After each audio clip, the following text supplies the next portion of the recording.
Bonjour, je souhaite faire quelques vidéos sur les pièges que nous pouvons trouver sur notre chemin d'une parentalité bienveillante, une parentalité positive. Alors, ce n'est pas parce que nous avons décidé, en tout cas parce que ça fait sens pour nous, d'être des parents bienveillants que nous n'avons pas à poser des limites, que nous n'avons pas à dire non. Hein. Être un parent bienveillant, ça ne veut pas dire oui à tout ce que demande l'enfant. Parce qu'il peut y avoir une grosse différence entre ce qu'il dit, ce qu'il demande, ce qu'il exprime, et en fait ce dont il a réellement besoin.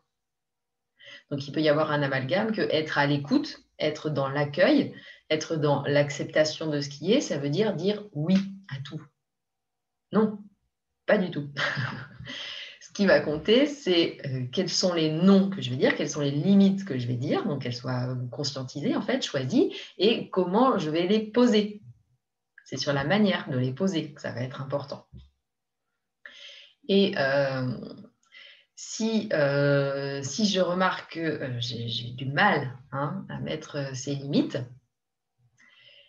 et que peut-être du coup au bout d'un moment je m'agace à cause de ça aussi, c'est possible. Déjà, voilà. Est-ce que quand je m'agace, c'est parce que j'ai pas mis des limites? Et c'est quoi cette partie de moi qui m'empêche de mettre des limites?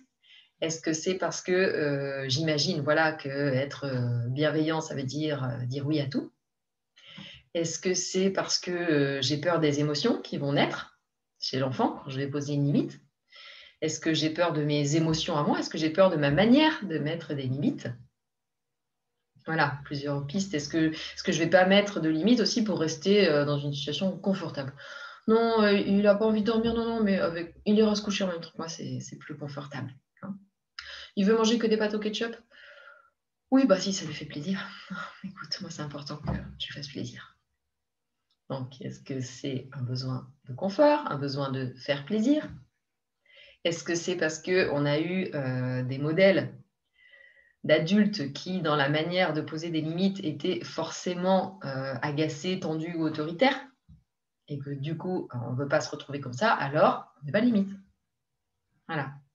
Donc, j'invite chacun à questionner quelles limites je mets, quels noms je mets, est-ce qu'ils sont justes, judicieux, voilà, et comment je les mets. Et quand j'en mets pas, pourquoi j'en mets pas.